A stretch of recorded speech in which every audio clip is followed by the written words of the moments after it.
Je crois que nous fêtons les 40 ans de la ville qui voit la vie en jaune, puisqu'il suffit d'arriver à la gare et puis on voit ces fameux vélos, les Yellow, qui ont inspiré bien sûr les Vélib parisiens, la Yellow Mobile qui a inspiré l'Autolib à Paris.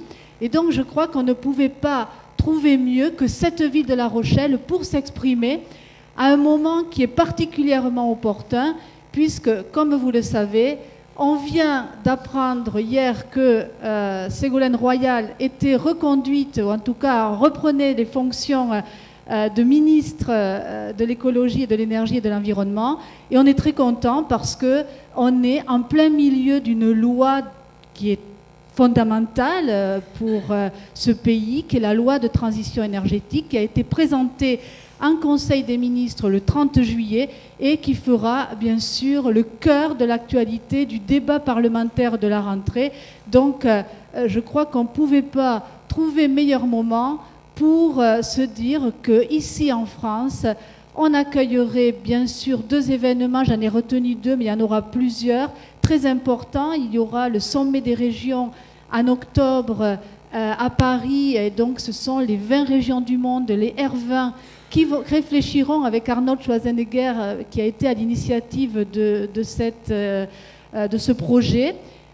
Et puis, bien sûr, la 21e conférence sur le climat qui sera à Paris en décembre 2015. Donc, je crois qu'on est vraiment à un moment particulièrement clé de notre histoire dans ce pays pour répondre à 1001 questions. Et parmi ces questions, évidemment, on va retrouver et les différents chapitres et les intervenants de ces universités, puisque ces questions sont dans les têtes d'absolument tout le monde, que l'on soit citoyen, utilisateur de l'énergie ou au plus haut niveau de décision dans les entreprises ou évidemment parmi les élus. Donc quel mix énergétique pour le futur, quelles énergies renouvelables, qui seront les acteurs, quel devenir pour les énergies fossiles, hein, si on parle de transition énergétique, va-t-on parler de gaz de schiste, on parle beaucoup de GNL,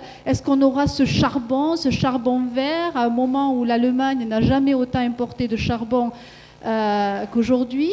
Quelle technologie va-t-on finalement faire des progrès fondamentaux en matière de capture de CO2, la pile à combustible, rêve ou réalité? Va-t-on enfin pouvoir stocker l'électricité? Comment? Quels matériaux? Est-ce que ce sera les matériaux traditionnels, plus naturels? Est-ce qu'on va voir apparaître de nouveaux matériaux encore inconnus? Quels risques? N'oublions pas que l'on vit dans le nucléaire du post-Fukushima, c'est dans toutes les consciences, on ne peut pas l'occulter. Je pense qu'on aura un mot de la part de Corinne Lepage qui connaît ce sujet particulièrement bien, elle nous en parlera. Dans ce projet de loi de transition énergétique, on parle du post-Fessenheim, qu'en est-il réellement? Et puis l'Allemagne, là-dedans, désengagée du nucléaire, mais qui nous a aussi vu dans beaucoup de pollution pendant quelques jours à Paris, où on a dû alterner la circulation. Quelle perspective avec un prix du CO2 qui est quand même plus qu'en dessous du seuil de minimum incitatif, ou inversement, est-ce que, ma foi, l'évolution du cours de CO2 pourrait agir sur la transition énergétique? Quel prix les consommateurs sont prêts à payer, puisqu'on sait aujourd'hui que ce sujet du prix de l'énergie et du montant que l'on va allouer à son budget énergie est au cœur des questionnements de chacun d'entre nous d'ailleurs, hein. On a tous des maisons et il y a de l'énergie. Est-ce que ça va continuer à monter? Est-ce qu'il y a des travaux à réaliser sur le sujet? Et d'autant plus qu'on a vu apparaître des nouveaux phénomènes qui finalement n'existaient pas ou dont on n'entendait pas parler jusque-là, la précarité énergétique. Je fais quoi quand je dois finalement consacrer plus de 10% à mon budget énergie? J'y réponds comment? donc des questions.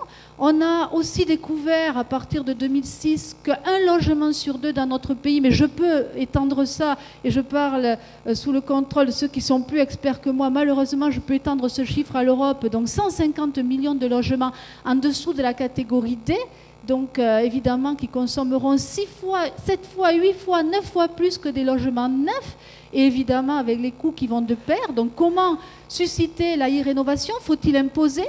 Faut-il sensibiliser? Faut-il informer? Comment on fait et quelles solutions est-on en train de voir émerger? Quelle mobilité pour demain? Quel modèle de ville et de territoire durable? On a parlé des plans climat, énergie, territoire. On va parler de villes durables également. Et puis, ma foi, quelque chose d'extrêmement important, et on est dans un lieu hautement symbolique pour parler de ce genre de questions. Est-ce qu'il y a vraiment des emplois à la clé? On est à un moment où on a un chômage des jeunes qui atteint des records, et je suis très contente qu'on soit, et avec Subdeco et avec Lexi, en train, j'espère en tout cas, de pouvoir parler nouvelles filières, nouveaux métiers, nouvelles perspectives pour l'emploi. Et je crois que c'est bien de démarrer sur les bancs de classe, de nouveau. Pour la plupart d'entre nous, nous voilà de retour dans des lieux pareils, pour essayer de trouver un futur un peu plus brillant, un peu plus porteur d'enthousiasme et d'optimisme. Et finalement, cette intervention, ou ces universités, on avait besoin de gens qui étaient des vrais experts. Et je suis particulièrement fière et honorée que la plupart des experts que j'ai appelés soient ici aujourd'hui et seront là, dans des universités où, vous l'avez dit, Monsieur le maire, on compte plus de 200 inscrits, donc avec une augmentation de plus de 50%, et qui a vocation à durer, parce que je crois qu'il y aura tellement de sujets qui vont apparaître qu'il me semble très important de pouvoir, une fois par an, voir autour des énergies, de la transition énergétique, de l'efficacité énergétique, des économies d'énergie et des territoires, ce qui pourra vraiment conduire le futur et ce qui, ma foi, n'aura pas d'espoir. Donc c'est ces questions-là. Et l'idée, bien sûr, c'est que cette transition énergétique, je crois que je n'aurai pas de mal à avoir unanimité, on puisse en faire un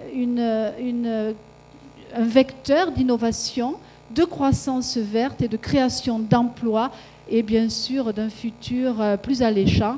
Et évidemment, ces universités ayant pour vocation d'identifier, de mettre en lumière et d'encourager, parce que je crois qu'on a besoin de beaucoup d'encouragement. Il y a toujours beaucoup plus de critiques qui pleuvent que d'encouragement. Donc j'espère que nous pourrons contribuer un peu à encourager les projets, les initiatives, où qu'ils se trouvent, et évidemment faire en sorte d'accélérer cette transformation de modèle énergétique. Et pour ça, cette année, nous avons créé les premiers trophées de l'innovation E5T, et on aura le plaisir, puisqu'on a reçu plus d'une trentaine de dossiers, on en a sélectionné 10, et on aura le plaisir ce soir au dîner à l'Aquarium, pour ceux qui seront avec nous, de remettre ces trophées dans lesquels il faudra voir un encouragement sur les sujets que je viens de citer. Et puis, je terminerai ce propos d'introduction avant d'accueillir les participants de la première table en vous remerciant à tous, parce que je sais que certains d'entre vous ont dû interrompre leurs vacances, d'autres sont venus de loin. Vous représentez l'ensemble des parties prenantes de la société. Parmi vous, on a des représentants de collectivités locales, des élus, dont M. Fontaine, que je remercie également. On a des étudiants, on a des enseignants, des chercheurs, des dirigeants d'entreprises, de grandes entreprises. On a aussi des start-up, des petites entreprises, des gens qui ont des projets, des ONG. Donc, vous êtes tous une petite représentation dans ces universités de ce qui se passe à l'échelle de notre pays. Voilà ce que je voulais vous dire. Donc, bonnes universités à tous et merci d'être là. Et puis, sans plus tarder, je vais accueillir les intervenants de la table ronde, puisque vous savez que le format est très exigeant, donc normalement chaque intervention doit durer 10 minutes. On a beaucoup insisté parce que c'était la seule façon pour qu'en tant qu'intervenant et participant, on puisse voir beaucoup de choses dans un minimum de temps, et donc vraiment en capturant la quintessence de ce qu'il était important de retenir. Hein, c'est aussi le but du jeu, l'innovation est dans le format, mais pour ma part, je démarrais par une table ronde et je vais appeler tout de suite pour faire un bilan sur la situation et l'évolution 2010, 2020, 2030. Corinne Lepage, qui nous fait de nouveau l'honneur d'être parmi nous cette année, et puis Denis Simoneau. Et puis je vais aussi également appeler Michel Derdevet, qui également revient dans ces universités avec encore plus de choses à dire. Je connais bien Michel, donc je sais ça. Christophe Bonnery, qui est un des économistes prestigieux de l'énergie en France. Et puis Malik, puisque Michel Saban n'a pas pu se joindre à nous. Elle a eu un voyage de dernière minute, mais elle a envoyé quelqu'un pour la représenter. Donc Malik est parmi nous. Et puis également Robert Bell, qui était là l'année dernière, qui est professeur au Brooklyn College à New York. Et Philippe Rosier, qui également revient parmi nous.